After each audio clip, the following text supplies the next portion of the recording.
예, 반갑습니다. 이렇게 귀한 자리에 불러주시고 또 이렇게 함께 또 예수님의 그런 재림과 종말에 대해서 함께 대화를 나누게 해서 감사하고 또 고마운 마음 듭니다.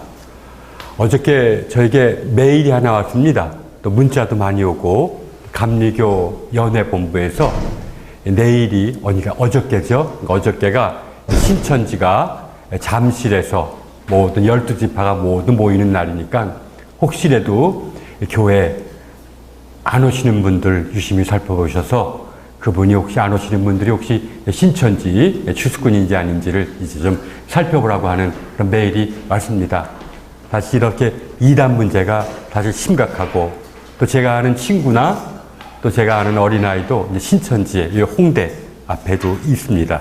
거기서 갔다가 제가 데리고 나온 경험도 있습니다.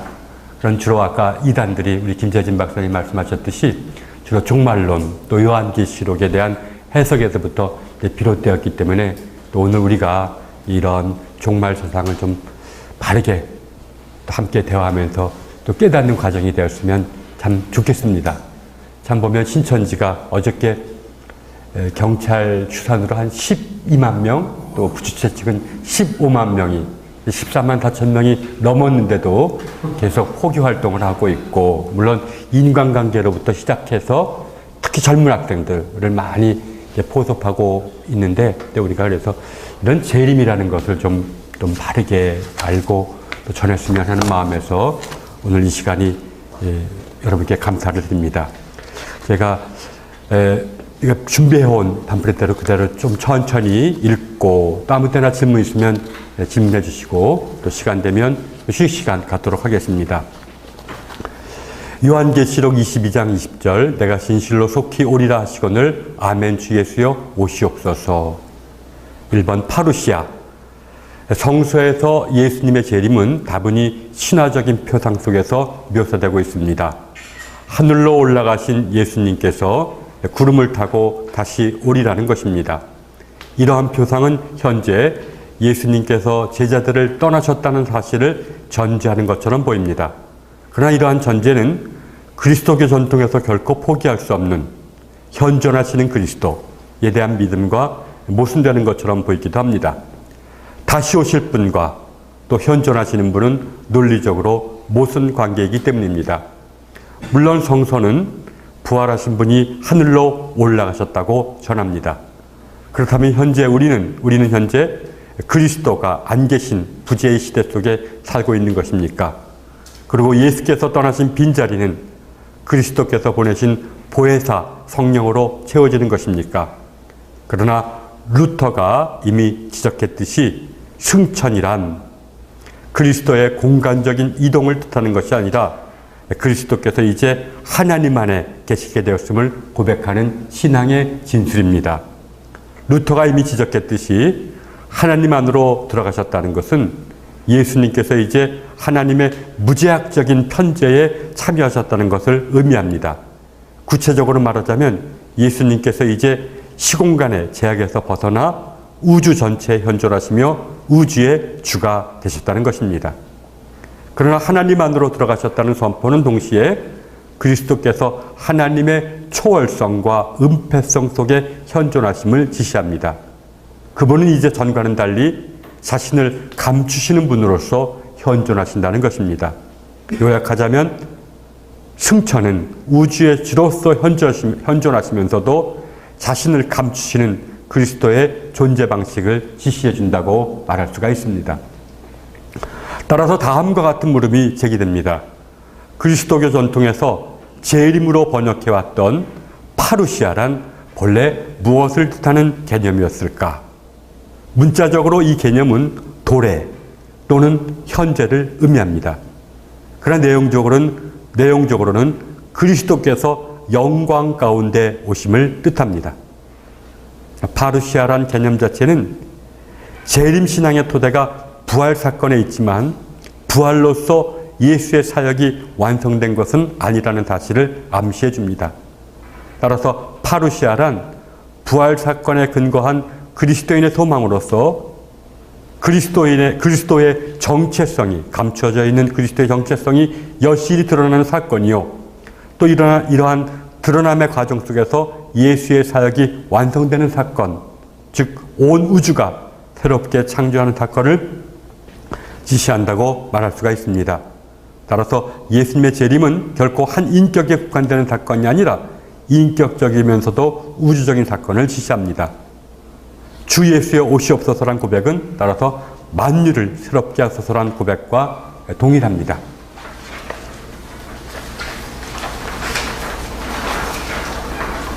그래서 재림이란 좀 우리가 정적으로 얘기하자면 감추어져 있는 예수님, 현존하지만 감추어져 있는 예수님의 모습이 모든 사람에게 드러나는 사건이요, 또한 동시에 만유가 그분 안에서 완전히 새롭게 되는 사건이라고 얘기할 수가 있습니다. 따라서 세상이 아직 완전히 변화되지도 않았는데 내가 재림 예수다라는 말은 이런 신학적으로 어불성설입니다. 재림은 바로 새하늘과 새 땅과 동시적이기 때문에, 그래서 이러한 것이 우리가 흔히 이단들에 대해서 말할 수 있는 점이 아닌가라고 생각합니다. 그 다음에 묵시사상. 그리스도교 종말론은 유대교 신앙에서 비롯되었습니다. 물론 유대교에서도 처음부터 종말 사상이 존재했던 것은 아닙니다. 오히려 유대교의 토대는 역사 속에 나타난 하나님의 구원 사건에 대한 믿음이었습니다. 그러나 BC 6세기를 전후한 바벨론 포로기의 예언자들은 계속되는 시련과 좌절 속에서 하나님의 현재적인 다스림이라는 이스라엘의 신앙을 미래적 희망으로 바꿔놓습니다. 즉 하나님께서 지금은 아니지만 머지않아 이스라엘을 위해 역사를 새롭게 전환시키리라는 희망을 선포합니다. 이와 같이 역사의 대전환을 말하는 예언자들의 사상을 그리스도교 신학은 역사적 종말론이라고 부릅니다. 그러나 BC 2, 3세기의 절망적인 상황은 가까운 미래에 현존하는 세상은 사라지고 새로운 기원이 시작되리라는 묵시 사상을 전면에 부각시킵니다. 그리고 이러한 묵시적 종말론의 맥락 속에서 메시아니즘의 형태를 띤 묵시적 종말론, 달리 말하자면 묵시적 종말론과 역사적 종말론을 중재하는 천년 왕국 사상이 등장하기도 했습니다. 이러한 묵시 사상을 그리스도교는 받아들입니다. 그러나 그리스도교는 묵시 사상이 대망해왔던 종말이 예수님 안에서 이미 시작되었다고 주장함으로써 새하늘과 새 땅에 대한 묵시적인 소망을 예수님의 재림으로 요약합니다. 그러나 재림에 대한 신앙은 예수님의 사역이 아직은 완성되지 않았다는 사실을 암시하는 것이기도 합니다. 예수님은 부활하셨지만 이 땅은 아직 구원에 이르지 못했다는 것입니다. 초대교회에서 예수님의 재림은 이처럼 양면성을 지닙니다. 아직 구원받지 못한 이 땅의 현실 속에서 새하늘과 새 땅을 소망했던 것입니다. 묵시사상이란 BC 2세기에서 AD 2세기 사이에 기록된 유대교 및 그리스도교 성서에 나타난 종말론 사상을 일컫습니다. 묵시란 감추어져 있는 하나님의 비밀을 드러내는 것을 뜻합니다. 이러한 점에서 묵시도 일종의 계시라고 말할 수가 있습니다. 그러나 환상이나 꿈을 통해 전달된 계시를 암호와 상징으로 표현하는 계시라는 점에서, 그리고 감추어져 있는 하나님의 미래뿐만 아니라 어둡고 암울한 세상의 실상과 미래를 드러낸다는 점에서 전통적인 의미의 계시를 넘어섭니다. 그러면 묵시 사상의 근원은 무엇일까? 현대의 주요 성서학자들은 과거 폰나트가 묵시 사상을 이방 종교에서 비롯된 것이라는 주장을 펼친 데 반해서 현대의 주요 성서학자들은 묵시 사상의 뿌리가 이방 종교가 아니라 이스라엘의 예언자 신앙, 아니 바벨론 포로기 이전까지 거슬러 올라가는 이스라엘 신앙에 있다고 주장합니다. 이러한 사실은 묵시 사상과 예언자 사상이 비록 강조점은 다르지만 하나님의 승리를 신뢰하는 신앙에서는 일치하고 있음을 입증해 줍니다. 따라서 묵시 사상은 이 세상이 악의 지배를 받는 것처럼 보이지만 궁극적으로는 하나님의 정의가 승리할 것이라는 예언자 신앙을 계승하면서도 현존하는 세상은 다가오는 하나님의 정의를 감당하지 못할 것을 주장한다는 점에서만 예언자 신앙과 구분됩니다. 따라서 묵시사상은 종말에 이르는 역사적 과정을 제시하는 시간표가 아니라 하나님의 승리에 대한 신실한 기다림과 곧 사라질 이 세상의 모든 불의에 저항할 것을 촉구하는 신학적인 메시지라 할 수가 있습니다. 그러나 유대교 묵시사상의 계승자는 유대교가 아니라 그리스도교였습니다. AD 2세기경 유대교는 묵시사상과 완전히 결별했습니다. 반면에 초기 그리스도교는 그리스도교 신앙의 중심인 예수를 묵시사상의 빛에서 해석하면서 묵시사상의 대망을 이어나갔습니다. 사실 우주적인 파국 이후 도래하는 하나님의 새 창조라는 묵시사상의 흔적을 신약성서에서 찾기란 그리 어렵지가 않습니다. 그러나 하나님의 새 창조를 말하면서도 현세에 대한 부정적인 입장을 견지하는 묵시사상은 신약성경에서 수정의 과정을 거칩니다. 첫째, 신약성서는 하나님의 새로운 창조가 예수님 안에서 이미 실현되었다고 주장합니다. 그러나 아직 구원받지 못한 세상의 현실 앞에서 현재를, 종말을 향해 나아가는 옛 세상과 이미 예수 안에서 시작된 새 세상이 겹쳐지는 상황으로 제시합니다. 둘째, 신약성서는 하나님의 새 창조와 옛 창조의 불연속뿐만 아니라 연속성도 주장합니다. 창조의 하나님과 새 창조의 하나님이 서로 다른 분이 아니라는 것입니다. 여기서 우리는 신약성서 종말론에 내재되어 있는 갈등을 발견하게 됩니다. 하나님의 새 창조가 옛 창조를, 처음 창조를 지양 또 폐기시키면서도 옛 창조를 완전히 소멸시키지는 않는다는 무슨 말입니다. 달리 말하자면 창조의 정체성은 보존되지만 질적인 변화를 겪게 된다는 것입니다. 3. 본격적으로 그리스도교 종말론에 대해서 말씀을 드리겠습니다. 신약 성경에서 재림은 심판과 짝을 이룹니다. 재림의 목적은 심판이며 심판의 기준은 예수님입니다. 재림과 심판과의 이와 같은 연관성은 하나님의 현실이 궁극적으로 인간에게 임했을 때 가장 먼저 나타나는 현실이 심판이라는 사실을 지시해 줍니다. 전통적으로 심판은 행한 대로 갚아주는 보복으로 이해되어 왔습니다. 그러나 현대 신학은 이러한 심판 이해에 이의를 제기하면서 다음과 같은 물음을 던집니다. 최후의 심판이란 의인과 죄인을 영원히 분리하기 위한 최후의 선고인가? 아니면 만유 구원의 시작인가?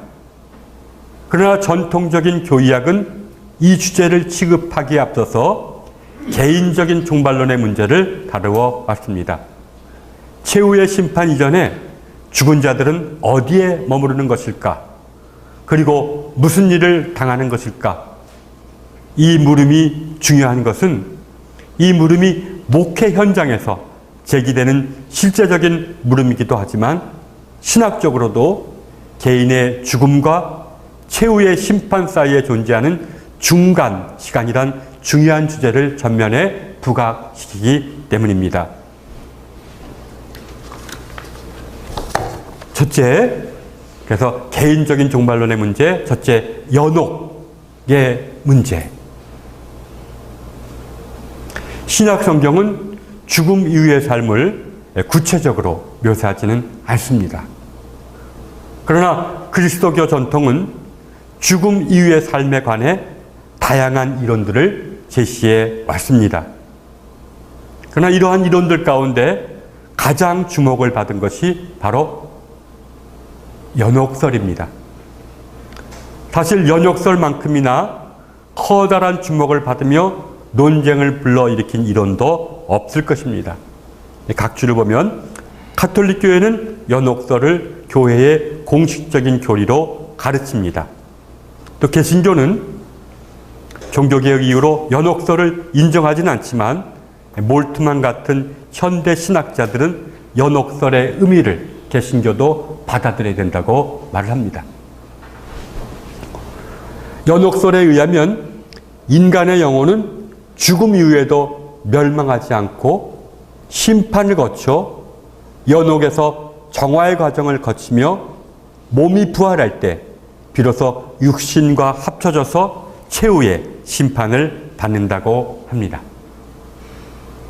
여기서 우리는 개신교의 관점에서 가톨릭의 연옥설에 다음과 같은 물음을 제기함으로써 개인적 종말론의 문제를 구체화시켜 보겠습니다.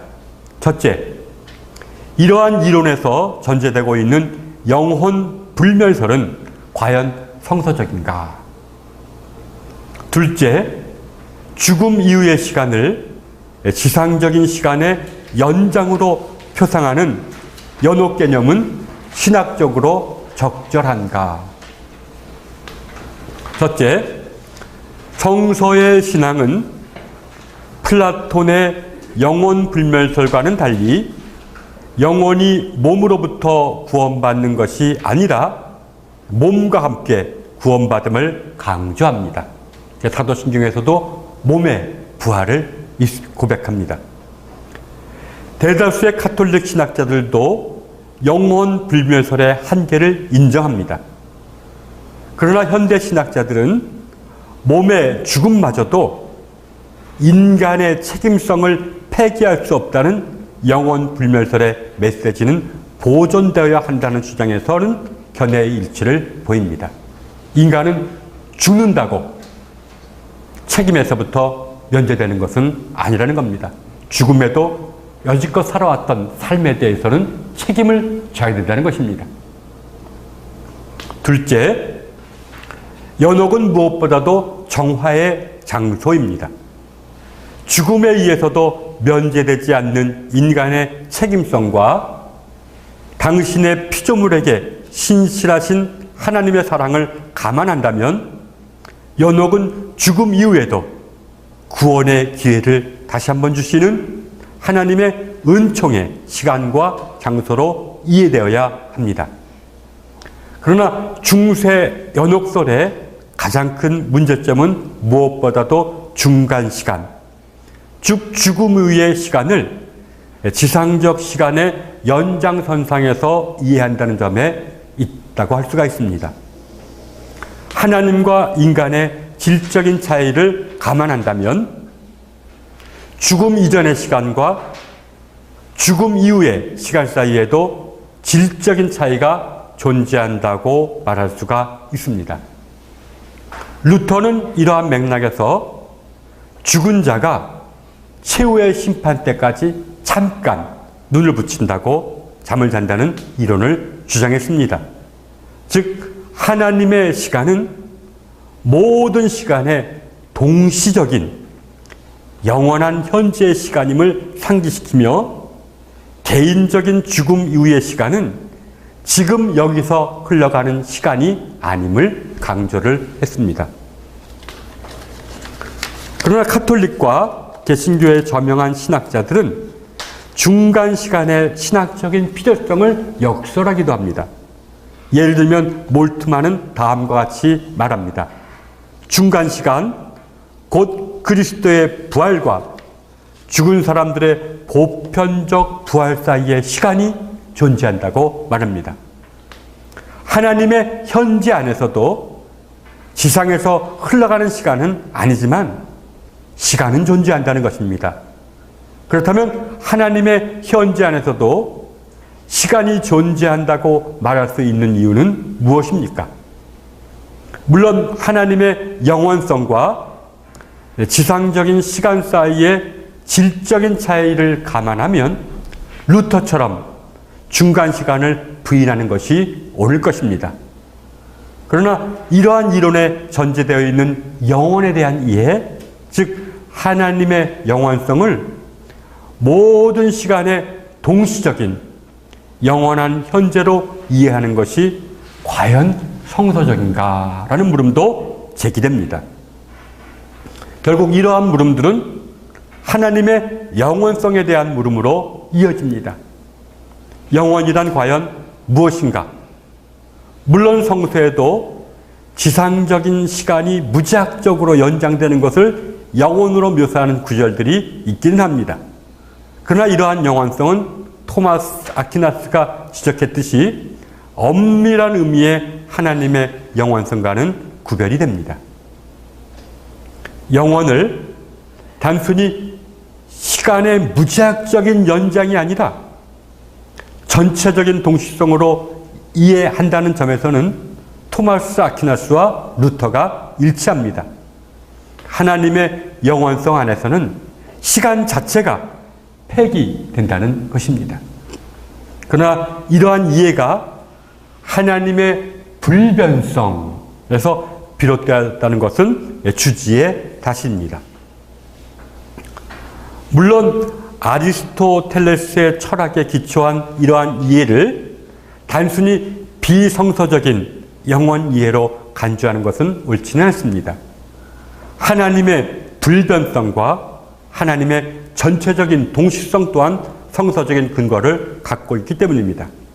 그러나 성경은 하나님의 불변성뿐만 아니라 피조물에 대한 하나님의 신실하신 사랑, 즉 헌신적인 사랑을 말하고 있습니다. 고대 교회의 삼위일체 논쟁도 결국은 하나님의 불변성과 하나님의 사랑을 통시적으로 말하려고 했던 시도가 아닙니까? 그리고 성육신 사상도 하나님을 처음 창조를 폐기하는 분이나 받아들이며 완성시키는 분으로 제시하고 있지 않습니까? 그렇다면 하나님이 도래를 시간을 지향시킬 뿐만 아니라, 하나님이 오신다는 것이 시간을 지향시킬 뿐만 아니라 오히려 시간을 완성시키는 사건으로 이해해야 하지 않을까? 그렇다면 하나님의 영혼을 시간이 폐기되고만 무시간적인 상태가 아니라 성취된 시간으로 이해할 수도 있을 것입니다. 하나님의 현재 안에서도 시간이 존재해야 되는 또 다른 이유가 있습니다. 즉, 개인의 종말과 세계의 종말은 하나님의 현재 안에 있다는 공통점을 갖고 있지만, 하나님의 현재 안에서 이루어진다는 공통점을 갖고 있지만, 만유의 연대성 때문에 세계의 구원 이전에는 개인의 구원도 완성되지 않는다는 것입니다. 달리 말하자면 개인은 죽음 이후에도 최후의 심판에 이르기까지, 다시 말해서 만유 안에서 만유가 되시는 하나님을 발견하기까지는 지속적인 정화의 과정을 거쳐야 한다는 것입니다. 요약하자면 죽음 후에 인간은 분명 지상적인 시간과는 질적으로 다른 하나님의 현재 안에 살게 됩니다. 그러나 성서가 선포하는 하나님의 영원이 무시간적인 영원이 아니라, 즉 시간을 폐기하는 영원이 아니라 시간의 성취를 뜻하는 영원을 뜻한다면 중간 시간은 존재 근거와 이유를 갖게 됩니다. 이러한 의미에서 우리는 연옥을 다음과 같이 정의할 수 있을 것입니다. 오타가 났습니다. 즉, 연옥은 하나님의 은총이 죽은 자를 더 깊은 하나님의 신비로 초대하는 과정이다 라고 말씀드릴 수가 있겠습니다. 자, 여기까지 우리가 개인적인 종말론에 대해서 얘기했고, 이제 2번부터는 이제 우리가 최후의 심판, 천년왕국을 다루도록 할 것입니다. 그래서 이제 여기까지 먼저 우리가 좀 듣고 이해가 안 된다든지, 또 아니면 목사님들의 생각과 다른 것이 발견되거든, 우리가 질문해 주시면 조금 논의하고 다음 번으로 좀 나갔으면 좋겠습니다. 잠깐. 네. 여기 저 방금 끝난 거기에 보면은 네. 결국은 연옥을 인정하신다는 거가 되네요. 그렇다면은. 연옥이요? 예. 예, 제 생각으로는 예, 저는 인정하고 싶습니다. 예. 예. 근데 이게 우리는 그동안에 그 가톨릭에서 예. 연옥소를 주장을 하고 우리 프로테스탄트 개신교에서는 연옥소를 인정하지 않는 것으로 예, 예, 그렇습니다. 그렇게 말씀했단 말이에요. 네네. 그런데 이것이 어떤 그 시간이나 공간, 네. 공간적인 의미를 가지고 있는 것인지, 뭐 우리가 물론 앞으로도 천당과 지옥을 얘기하겠지만, 네. 천당이 어디 있다, 지옥이 어디 있다라고는 우리가 말할 수 없잖아요. 네네. 물론 뭐 예수님께서는 뭐 천국이 너희 마음에 있다고 하셨지만은, 네. 그 마음 천국하고 다르죠. 이제 네. 그러니까 저는 그 연옥에 가는 것이 일단은 그 시간에 대한 그 개념이 참 그 이해하기가 어렵습니다. 예, 예. 그래서 인정하시는 시간, 그러니까 우리가 과학적으로 하루 24시간이라고 하는 그런 시간의 개념하고는 다르지 않습니까? 네네. 예.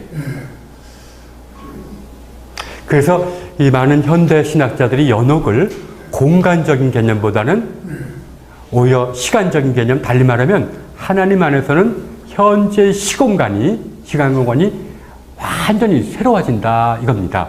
그러니까 이제 우리가 표상하는 시간, 우리는 공간과 시간이라는 것을 먼저 생각하고 그 안에서 일어나는 것을 이제 진실로 규정하고 있지만 하나님 안에서는 시간과 공간이 새롭게 시공간의 제약에서 부활하신 분이 시공간의 제약을 벗어나셨듯이 이제 현존하는 시간과 공간이 하나님 안에서는 새로운 변화를 맞이하게 될 것이다 라고 얘기를 많이 합니다.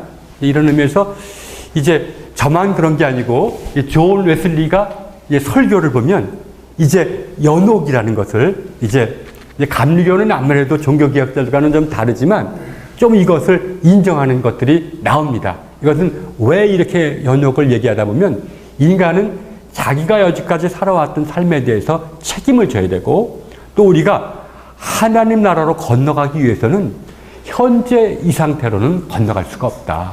반드시 죽은 다음에도 정화의 과정을 거친 다음에 하나님 나라로 건너가야 된다. 그래서 결국은 웨슬리가 성화를 강조하는 것이 이 성화가 지상에서 완전히 이르지 못하면 죽음 이후에도 어떤 형태로든 이 성화가 완전에 이르를 때 그때 비로소 하나님 나라에 들어갈 수가 있다라고 이제 얘기를 하고 있습니다. 네, 그런데 말씀입니다. 네, 네. 그 신학적으로는 뭐 이런저런 소리 있을 수 있겠죠. 네. 이제 우리가 성경적으로 네. 주장을 할 때, 그 베드로전서에 보면은 예수님께서 그 옥에 있는 영들에게 나타나셨다는 그 기록이 있지 않습니까? 네, 네, 네. 그런 옥에 대한 개념이 있나요? 연옥이? 그렇게도 바라볼 수가 있습니다. 그러니까 우리가 지옥 뭐 이런 것들을 갖다가 우리가 그렇죠. 옥, 뭐 어떤 감옥 같은 거 이제 근데 그 지옥이라는 것도 우리가 표상이 땅에 있는 감옥이라는 뜻이지 이게 영원한 형벌받는 장소는 아니라는 어떤 신학자가 이런 얘기를 합니다. 그래서 지옥이라는 것이 우리가 보기에는 두렵고 영원한 분리의 장소라고 생각하는데 사실은 그게 아니라 하나님이 은총을 베풀어서 그런 땅에 있는 그런 감옥 속에서 정화의 과정을 거치도록 하는 또 한 번 죽은 다음에도 기회를 주시는 하나님의 그런 자비로운 그런 것이 아니냐라는 말씀으로 또 해석한 것이 있습니다.